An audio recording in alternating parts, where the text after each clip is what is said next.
Hər vaxtınız xeyirli olsun, dəyərli izləyicilərimiz.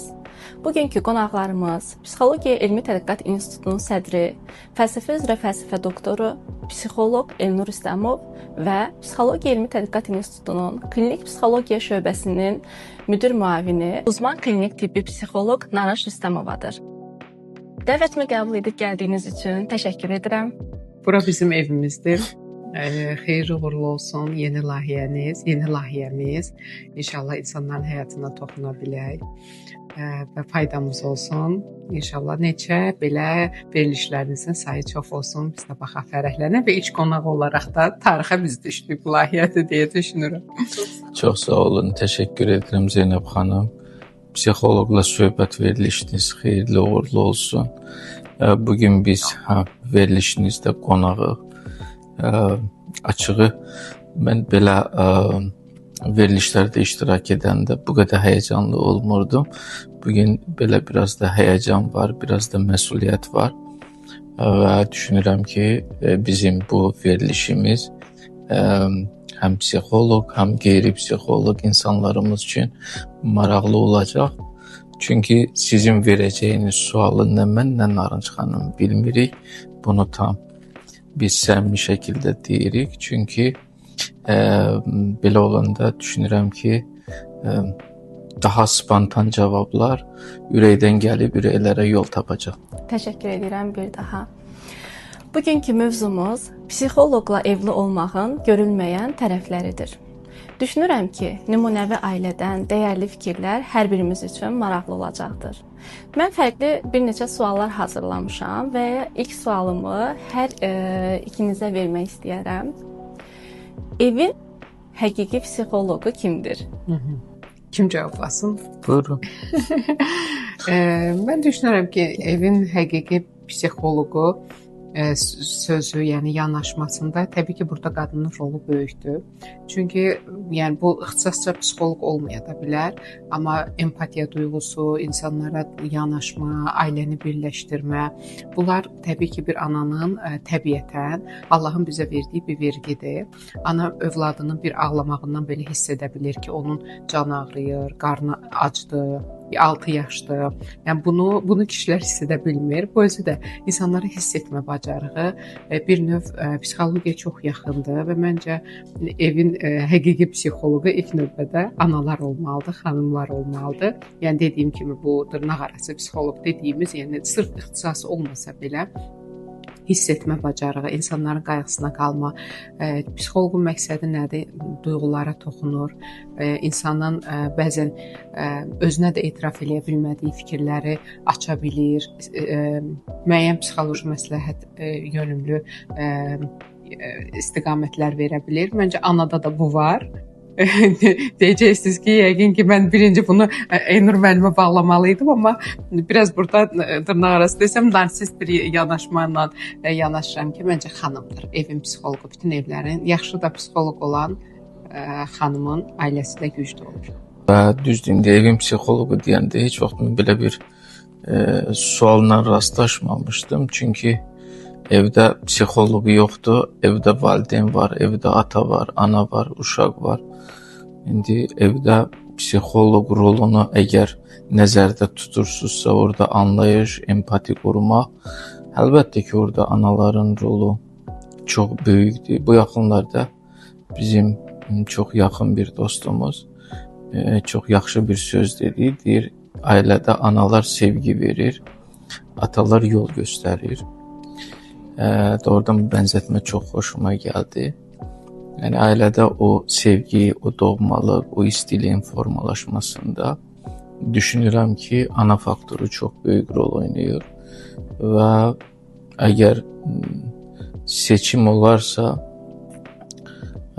evin psixoloqu kimdir, kim olsun, mən məmnuniyyətlə bunu analara həvalə edərdim ki, bunu analar yaratsa, formalaşdırsa, ailədə ocaq çox isti olacaq.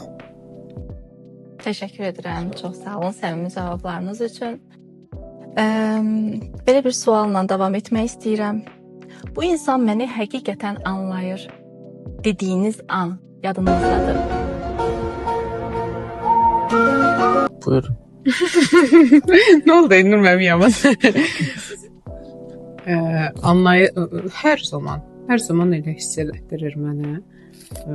Yəni elə bir an olmayıb ki, deyəm ki, bəlkə evliyimizin yeni illərində ola bilər, xatırlamıram, amma artıq neçə ilin ailə həyatımız artıq biz danışmasaq belə bir baxışdan, bir jestdən, bir mimikdən bir-birimizi anlaya bilirik və belə bir axırıncı dəfə nə vaxt sözümüz çəp gəlib heç onu belə xatırlamıram. Zaman keçdikcə biraz artıq həm də psixoloq, eyni peşə sahibləri deyən bir-birimizə daha tez bələdik xarakterimizi. Onun üçün heç vaxt bu cümləni ağlımdan keçirtməmişəm. Son zamanlar ümumiyyətlə xatırlamıram. Ümumiyyətlə həm ailədə, həm iş müstəvisində, həm şəxsi müstəvidə ortaq dəyərlərimiz çoxdur. Ortaq hədəflərimiz çoxdur və bu imkan verir ki, ailədə konflikt olmasın. Olsa belə onu daha yaxşı formada tənzimləmək. Çünki söhbət əgər insan münasibətlərindən gedirsə, anlaşılmamazlıq da ola bilər. Söhbət əgər insan amilindən gedirsə, bəzən bir-birini başa düşməmək də olar. Yəni söhbət tək ər-arvad münasibətindən, sevgi münasibətindən getmir də. Bəzən bacı-qardaş görürsən münasibətində problem olur, qardaş-qardaş münasibətində problem olur. Yəni insan varsa, orada anlaşılmamazlıq olması normaldır. Anormal odur ki, onu normal həll edə bilmirsən. Yəni belə bir vaxtı düşünürəm ki, daha diqqətli olmaq lazımdır. Və indiyə qədər gəldiyimiz yolda da bizim çox böyük belə anlaşılmamazlığımız olmuyor. Hansısa məqamda fikirlərimiz üst-üstə düşməyə bilər, ona da aydınlıq gətirmək lazımdır. Çünki münasibətin ilkin mərhələsi fərqli, belə deyək də, indikatorlarla tənzimlənir. İki fərqli insan, yad insan tanış olur, sonra bir yerə gəlirlər, ailə qururlar və o münasibətin ilkin mərhələsində tərəflər arasında hədəf də başqa olur, maraq da başqa olur, ehtiyaclar da başqa olur. Artıq bizim 20 ilə dayanan bir ailə münasibətimiz var. Burada ən vacib olan bu münasibəti qoruyub saxlamaq və bu münasibəti sağlam təməl üzərində daha da irəliyə aparmaq. Çünki əgər söhbət bir münasibətdən gedirsə, o sevgidən gedirsə, bu sevgidən uşaqlar var, övladlar var və mən düşünürəm ki, bu sual həm də onlara verilməlidir ki, sevgi dolu böyüyürsüz, böyümürsüz. Mən düşünürəm ki, indi bizim cavabın üstündən ən doğru cavabları da onlar verəcəklər. Mənim yanaşmamdan düşünürəm ki, onlar hər ikisi buna müsbət cavab verəcəklər. Təşəkkür edirəm. Keçək növbəti sualımıza. Bir-birinizi ən çox əsəbləşdirən xasiyyətiniz nədir? Yenə bütün sualların ilki mənə Elnur müəllim deyir. Əsəbləşdirən xüsusiyyəti yoxdur. Sadəcə biraz hadisələrə çox fəlsəfi yanaşmasıdır. Yəqin ki, birinci təhsilinin fəlsəfə üzrə olması bu məntiqi onda formalaşdırıb. Hər şeyə çox fəlsəfi yöndən baxır və qarşı tərəf hər kəs də bunu anlaya bilməz. Hər zaman bir orada toxunduğum nöqtə, yəni mən zarafata salıb deyirəm ki, çox uzaqdan gəlirsən. Yəni sən qarşı tərəf o fikri ifadə edənə qədər məğzi itir, daha konkret olaraq vurğulasan daha yaxşı olar. Məsələn, bu şeyini çox sevirəm. Daha xoşuma gəlir ki, qısa, konkret və problemə uyğun yönəlikdəsin. Gəlirik quruluşdan, başqa yöndən, fəlsəfi fikirlərlə. Bircə odur məsələn, çox diqqət Əslində siz dediniz, Nazxan qeyd elədi. Ludwig Wittgenstein var. Bu məşhur filosofdur, həm də lingvistikdir, dil üzrə mütəxəssisdir. Onun bir məşhur fikri var. Deyir, sən mənə deyinən necədir, mən sənə deyim nədir. Və hər hansı bir məsələ ortaya çıxanda əlbəttə mən çalışıram ki, birinci prosesi əhatə edim. Cavab verməyə nə var, cavab verəcəksən. Ancaq verdiyim cavabı qarşı tərəf başa düşərmi, anlayarmı? O biraz fərqli bir məsələdir. Ona görə mən çalışıram ki, izahatı biraz geniş verim ki, o onu tam anlasın, tam başa düşsün. Yəni niyyətim azdırmaq deyil, niyyətim hadisəni daha yaxşı bir şəkildə izah eləməkdir. Ola bilər indi elə məqamlar var ki, indi ailədə yox, iş müstəvisi olur. Bir də belə deyək də, rəhbər pozisiyasında olanda hər şeyə belə birbaşa cavab vermək də olmur. Gərək onu analiz edəsən, təhlil edəsən, sonra cavab verəsən. Haqqında siz necə cavablandırarsınız? Narınc xanım çox qərar verir, çox da düzəliş edir. Yəni o konularda, misal üçün bəli, o konkretdir, netdir. Yəni hadisənin daha çox deyərdim ki, o psixoloji dillə desək, çözüm odaqlıdır. Yəni həll mərkəzli yanaşır məsələyə. Mən bunu təqdir edirəm, şübhəsiz ki. Çünki söhbət əgər ailədən gedirsə, iş müstəvisindən gedirsə, Narınc xanım həll mərkəzlidir. Məndə isə yanaşma daha çox fərqli istiqamətdəndir. Bu yaxşı xüsusiyyətdir, yoxsa pis də o çözəmədim? Yox, öz yanaşmada mən təqdir edirəm. Sizi əsəbləşdirən Məncə Çox yemək bişirib yedizdirməkdir. Hər dəfə ondan şikayətlənir Əsmər müəllim. Narınc xanım üçün o yemək qarşı tərəfin bu sevgi anlayışıdır. Məncə onu qıcıqlandırır biraz. Evə də gələn kimi açsan yemək verin, biraz oturur, falan şey verin. Düşünürəm ki, qayığı yedizdirərək xoşbəxt özümü hiss edirəm, sevdiklərimi. Bu xüsusiyyəti də qeyd edim ki, eyni bir xüsusiyyət mənim anamda da var, onlar da bizə qonşudular. Belə deyəndə çıxıram, gedirəm anam gilə. Görürəm o da belə yanaşır. Gəl bunu verim, ye, onu verim, ye, bunu verim. Deyirəm ki, ora qaçır anası, evə gəlir. Biri buradadır. Bu sevgi anlayışıdır. Əsas odur, niyyəti yaxşıdır. İstəyir ki, yeyəsən, deyir, yəqin o məşhur tezis üzərindən gedir də, deyir, qəlbinə gedən kişilərin bəli ürəyinə gedən yol mədəsindən keçir. Gərək hər kəsə maraqlı bir suala. Telefonlarınız yanınızda? Bəli, buradadır. Adını necə qeyd edir? Bəli. Öz adımı onun telefonda qeyd eləmişəm. Öz istədiyim adda. Bir-birinizi kontaktınızda necə qeyd etmisiniz? Necə həvəsdən gətirdi? Bu şəkildə nömrən özü düşmür. Canko. Nə qəşəng Məndə addır. nə idi? Göstərib. Nömrəmi tutum. Amma biraz ideya müəllifi özümə aiddir. Biraz özəl məsələdir.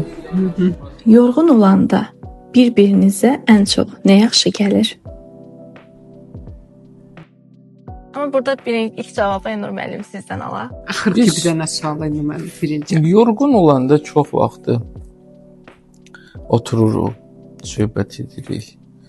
Bir də təzə bir şey yaranıb, transakt aramızda bir kofe içirik, söhbət edirik, danışırıq və çalışırıq ki, bu cür danışmaqla yorğunluğu çıxaraq. Və bəzən əgər doğrudan da misal üçün iş prosesidir, yorğunluq çox olanda həm zehni, həm fiziki çalışırıq harasa gedək, harasa gedib dincələk, ailə ilə bərabər vaxt keçirək. Yəni bu cür həll edirik. Ancaq bir yerdə istirahət eləməkdən çox ləzzət alırıq. Yəni il ərzində bir dəfə, 2 dəfə olar ki, biz tədbir, konferans harasa getsək, ayrı-ayrı gedirik. Çox vaxt elə bir yerdə gedib gəlirik. İndi son zaman qabaq uşaqlar balaca idilər. İndi deyəndə konferansa deyir, biz də gəlirik. biz də iştirak eləmək istəyirik. Burada demək olarmı ki, yorğunluğum Naci xanımla söhbət edərkən, o yanımda olarkən keçib gedir. O məşhur bir söz var, deyir yanında huzur tapdığın insan sərvətində. Əslində bugün biz ailə münasibətindən, ailə daxili konfliktlərdən müxtəlif də istiqamətdə müzakirələr gedir. Ən böyük problem ünsiyyət problemidir. Əgər ünsiyyət yaxşı olsa, tərəflərin bir-birindən gözləntisi normal səviyyədə olsa, mən düşünürəm ki, həm ailə daxili konflikt az olacaq, münaqişələr az olacaq, ailədə bir harmoniya olacaq. Çox vaxt gözləntilər üst-üstə düşmür. Yəni kişinin gözləntisi birdir, qadının gözləntisi birdir. Bu gözlənti ortaq olanda, ortaq dəyər üzərində olanda, bu gözlənti ortaq dəyərlər üzərində olanda ailə daxilində konfliktlər də az olur. Daha çox huzur olur, daha çox harmoniya olur. Mən də mənim dediklərinə qatılıram. Yorğun olanda sualda onu vurğuladınız ki, bir-birinizə necə belə yaxşı gəlirsiniz sözün əsl mənasında. Söhbət etməyi çox xoşlayıram. Yatmağı mənim ən sevdiyim yorğunluğumu çıxardacaq. Yəni mən bilirəm əgər işdən gəlmişəmsə və yoxa çıxmışamsa, o bilir ki, çox yəqin ki, yorğunam və həmin anda uşaqlar yatan saatda 9 iradələrində yatıram və bir yerdə söhbət etmək insanı rahatlandırır və yorğun olanda hər şeydən qaçmaqdansa, insanın qəlbini qırmaqdansa, ətrafda uşaqları incitməkdənsə, əksinə biz duyğularımızı ifadə etməyi öyrənirik. Məsələn, mən bugün çox yorğunam, bugün falan işlər görmüşəm, özümü çox halsız hiss edirəm. Bunu sevdiyim insanla bölüşmək, övladlarınla bölüşmək, həyat yoldaşınla bölüşmək, bu özü böyük bir dəyərdir. Və yoldaşın həmin anda can, bir çay mı istəyərsən, ya da ki, çoxmu yoruldun, sən bu qədər özünü yorma. Məsələn, bir cümlədir, amma adama o qədər motivasiya verir, güc verir ki, sevdiyin insan sənin qayağına qalır. Çünki bəzən insan var gəlir evə deyir ki, mən yorulmuşam, heç həyat yoldaşımın əhəmiyyət vermir buna. Sən dedinmi? Sən dilə gətirdinmi? O alnına yazmır ki, yorğunsan. O bilə bilməz. Sən duyğularını ifadə etməyi öyrənməlisən. Məsələn, mən gələm deyirəm, bugün çox halsızam, çox yorğunam, hədsiz dərəcədə ağzıma açıb tərpədib bir cümlə belə deyə bilmirəm məsələn. O gəlsə, bir çay versə, bir 5 dəqiqə söhbət etsə, mənim yorğunluğum gedəcək. Ancaq yorğun olanda belə yorğunluğumuzu dilə gətirməli və sevdiyimiz mühitdə belə rahatlıq tapmalıyıq. Çünki insanın istirahət etdiyi zona ən əsas iki yerdə istirahət edir. Bir ana qarnında, bir də o qəbir evində. İnsan hər zaman çalışır və işləyir və insan yorğun olanda həmişə durmağı istəyir. Durmaq istəyir. O ana qucağını, ana qarnının istiliyini hiss edir. Bu da bizə xatırladır ailəmizi. Amma bəzən insanlarda bu yanlış formalaşır. Yəni yorğunam, sözümü kənara atım, gedim dostlarımla zaman keçirim. Münasibətdən də insan yorula bilər. Hətta günün sonu yorğunluğu deyil. Hər şeydən yorula bilər. Yükdən, yəni mənəvi yükdən də yorula bilər. Onun üçün də yorğun olanda qaçmaqdansa onu həll etmək, onu əritmək lazımdır və lazım vaxtında dilə gətirməyə, sevdiklərlə o yorğunluğu çıxartmağı, özümüzdə bunu formalaşdırmalı. Sağ olsun Aynur müəllim də elədi. O da yorulanda məsələn mən hiss edirəm artıq yaxın bir ərazidə bir rayon belə olsa, bir günlük belə gedib mühitdən çıxırıq, uşaqlarla vaxt keçirib qayıdıb gəlirik. Ya mən yorğun olanda o artıq bilir. Yəni artıq bir baxışdan insan bir-birini tanıya bilir. Bu əslində psixoloq bacarığından deyil. Məncə bu sevgidəndir, münasibətdəndir. Yəni psixoloq olmayan o qədər bir-birini sevən ailələr görmüşəm ki, hamısı bizi kimidir. Mən düşünürəm bu psixologiyanın avantajı deyil. Qəlblərin eyni olmasının avantajıdır. Sizin fikrinizi ümumiləşdirsək deyə bilərikmi? Sizə görə yorğunluğu aradan qaldırmaq, qarşı tərəfin məni anlaması. Bəli. Duyğularını paylaşmaq. Evinizdə ən çox işlənən cümlə. Yeməyi. Acımısan. Plan şey var, gətirim, varinə var, sənlə gətirim.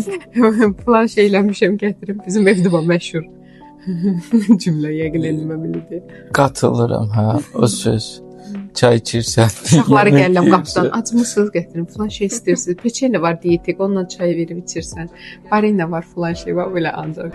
Bu şəkildə evdə küncdə bucaqda gəzərək onlara daim təkliflərdə bulunuram. Ay. Keçək növbəti sualımıza. Mübahisədən sonra ilk barışmaq üçün addım atan kim olur? Məncə elə də olmaz. Bir centilmen həmişə belə o addımı atması lazımdır. Addımı atır, barışıq olandan sonra canımı alır. Sonra başa salır ki, bu düz deyil, bunu belə eləməməli idi, amma həqiqətən də o ilk addımı, o ilk qayğını Elnur müəllimlə həmişə görmüşəm. Hətta biz nişanlıydıq. Elnur mənim çox uzaq bir ərazidə qalırdı, mən yaşadığım yerdə. Məsələn, mən küsərdimsə, o 1 saatlıq yolu durub gələrdi, gecə saat 12-də olsa, mənlə yerində məsələni həll edərdi. Gəl qapıya, bunu danışaq, ondan sonra, yəni heç bir zaman küskünlüyü sabaha saxlamazdı. Həmişə deyirdi ki, problem varsa yerində istə-istə bunu həll etmək lazımdır, uzatmaq lazım deyil. Mən həmişə belə çox təəccüblənirdim. O vaxt özdə belə deyək də gənc zamanlarımız idi. Çox yəni uzaqda yaşayırdı Elnur müəllim. Yəni heyrət olurdum ki, gecə 12-də belə gəldiyi olub məhəlləmizə. Dedim, ay mamam qoymayacaq, anam çıxım çölə. Yox, bir də qapıya gəlirəm danışaq. Yəni o vaxtdan bəri Elnur müəllim həmişə bir doğrudan da peşəkar ailə psixoloqudur o mövzuda ki, həmişə deyir ki, problem böyüyür. Xırda qaldıqca problemlər böyüyür. Vaxtında paylaşaq, həlli nədirsə bir yerdə tapaq.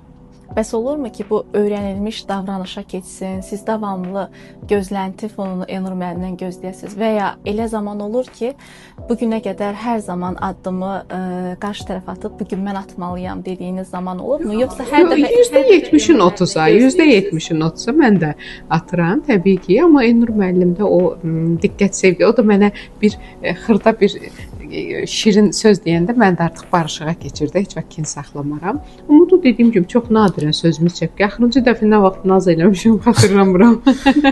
Yox, tranzakt oyuna çevrilməyib, açıq o Erik Berinin o yanaşmasında var. Yox, gətirim küsməyə çıxaram, sonra bu gəlsin bağışlamaq üçün addım atsın. Yox, yəni bütövlükdə götürəndə vallahi Nanış xanım dediyi ki, sonuncu dəfə heç yadımda da deyil. Nişanlı vaxtı elə durub gələn idin, ondan sonra bir-iki dəfə olub, sonra çünki məsələ o yerə qədər getməməlidir. Məsələ o yerə getməməlidir. Həm də ailədə vacib olan məqamlardan biri bizcə o çox funksional bir şeydir ailə. Sən həm gərək ər olasan, həm yoldaş olasan, həm dost olasan. Yəni bir insan bir çox funksiyanı yerinə yetirməlidir. Asandır, asan deyil. Ancaq eləmək olar. Yəni ər-arvad arasında bir dostluq varsa, bir yoldaşlığı varsa, bir ortaq məsuliyyətləri varsa və bunlar doğru şəkildə bölünübsə, orada konfliktlər də normalda götürəndə az olur. Yəni böyük bir konflikt olmur. Çox zaman ailədə niyə problem yaranır? Bir pozisiyadan çıxış edir, bir mövqedən çıxış edir. Bir mövqe olmur. Yəni ər-arvad bunlar bir-birinin arasında ər-arvadlar. Uşaq gələndə artıq status dəyişir, sən valideynsən. Və yaxud valideynlər gələndə sən bu dəfə valideyndən düşürsən uşaq pozisiyasına. Yəni o çox funksionallı bir şeydir. Bunu doğru tənzimləyəndə mübahisə də az olur. Sonra belə deyək də o barışmaq üçün addım atmağa da xüsusi ehtiyac qalmır. Təşəkkür edirəm. Burada biz necə ümumiləşdirsək, uğurlu ailələrdə mübahisə az olmalıdırmı, yoxsa gözlənti mi az olmalıdır ki, mübahisələrimiz olmasın? Siz orada baxmaq lazımdır. Mübahisə nəyin üzərindən yaranıb? Hər mübahisə fərqi yoxdur. Dost arasında olsun, ər-arvad arasında olsun, sevgili arasında olsun. Növbəti bir mərhələyə qalxmaq üçün bir fürsətdir. Yəni bir mübahisə baş verir. Bəli, bunu sən problemi fürsətə çevirirsən. Əgər mübahisə varsa, deməli nəsə üst-üstə düşmür. Baxırsan onun yanaşman, o mübahisədə sən qulaq asırsan tərəfə, dinləyirsən onu, sən növbəti bir mərhələyə qalxırsan. Yəni ona mübahisə kimi baxmırsan. Mən mübahisəyə fürsət kimi baxıram. O bir fürsət kimi verilir ki, sən burada anlayırsan ki, və yaxud da bəli, qarşı tərəf anlayır ki, mən burada doğru eləmədim. Və yaxud mən anlayıram ki, burada doğru eləmədim. Yəni buna dünyanın sonu yox, növbəti mərhələyə qalxmaq üçün bir fürsət kimi baxmaq lazımdır. Çox təşəkkür edirəm ətraflı, geniş izahınız üçün. Son olaraq bir sualla yekunlaşdırmaq istəyirəm. İndi bir-biriniz haqqında bir cümlə ilə nə deyərdiniz? Mən də soruşum. Ya biraz belə özəl bir sualdır. Bəlkə də mən 10 il qabaq buna yerindəcə cavab verəcəkdim. İndi zaman keçir. Elə gəldiyimiz yol bu suala verilən ən gözəl cavabdır. Əgər bu qədər müddət biz bir yerdəyiksə, bir yerdə yolumuzu gediriksə, davam ediriksə, məncə bir cümləyə sığmır da bu. Bu elə bizim burada oturub danışmağımız. Cümlə deməyinizsə, biz o cümləni alacağız. Yaxşı ki, həyatımdasın. Yəni bunu belə ifadə edərdim. Çünki insan dönür arxaya baxır, qiymət verir, dəyər verir. Və dönüb baxanda görürsən ki, yox, dəyər bu yolu getməyə, bəli. İkinci dəfə də yəni seçim olsa yenə məni seçərdim. Bəli, seçərdim və tərəddüd etməzdim. Məsələ nədədir? Biz ailə psixologiyasında belə bir məqam var da. Bəzən ailə psixoloqu suallardan birini, məsəl üçün, yaxın 10 illə bağlı verir, 15 illə bağlı verir, biraz uzadanda 20 illə. Yəni, hər iki tərəf özünün bir 10 ilində yanındakini görürsə, o ailə uzun müddətli, belə dayanıqlı bir ailədir. Yox görmürsə, o artıq biraz problemli bir məsələdir. Mənim ta sona qədər o arzularda varsa. Çox sağ ol, həqiqətən də çox xoş oldu. Özünü kimsə dilindən eşitmək. Çünki normalda evdə olanda belə suallar verə bilmirsən. Bizdə o davranışına, sevgisinə, diqqətinlə onu hiss elətdirir. Mən müdrik insan. Yəni ilk Elnur müəllim deyərkən, Elnur müəllim ilk ağla gələn söz mənim üçün müdrik insan. Müdrik insan 5 addım 10 il sonranı, 5 il sonranı görə bilən insandır. Bayaq yenə də görürsən, o zehni də ona gedir ki, 10 ildən sonra sən o insanı həyatında görmək istəyirsən yanında. Yəni həmişə Elnur müəllim elə olub. Bu hadisəni deyil, bu günə deyil, 10 il sonranı analiz eləyə bilir, proqnozlaşdıra bilir. Bu çox dəyərli, hər adama məxsus olmayan bir xüsusiyyətdir. O da Elnur müəllimdədir. Yaxşı ki varsa. Mən ağıllıyam, amma hələ müdrikliyə çatmamışam deyə düşünürəm. Deyir, o 3 tip insanlar var. Deyir, elədiyi səhvi yenidən təkrarlayan insanlar, onlar axmaq insanlar deyirlər. Ağıllı insanlar səhvi edib, ikinci dəfə o səhvi etməyən insanlardır. Bunlar ağıldır. Müdriklər isə başqalarının səhvindən nəticə çıxardıb, heç ümumiyyətlə səhv etməyən insanlardır. Mən düşünürəm, Elnur müəllim bax onlardandır. İnşallah biz də nə zamansa gəlib çatarıq. İnşallah. Müdriklik səviyyəsinə. Bir müdrik, bir ağıllı, maraqlı bir ailəmiz var deyə düşünürəm. Soda birisindən olmayan. Çox xoş oldu Zeynəb xanım. Mən istəyərdim sizin bu veriliş deyək, nə bilim, layihə deyək. Mən çox sevindim, çox qürurlandım. Psixologiya Elmi Tədqiqat İnstitutunda belə bir layihəyə start verildi. Bu mənim çoxdan ki arzumudur, istəyimidir. Sağ olun ki bunu reallaşdırdınız və bizi ilk qonaq kimi çağırdınız. Biz də sevərək gəldik, iştirak elədik. Kifayət qədər şəxsi suallar verdiniz. Ona da düşünürəm səbirlə biz cavab verdik.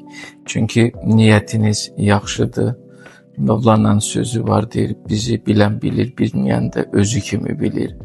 Mənim yadımdadır ki, biz cütlük olaraq bəlkə də ilk müsahibəmizi yox bir 15 ildən çoxdur ki vermişik. Bu YouTube kanallarında da var, televiziya proqramlarında da var.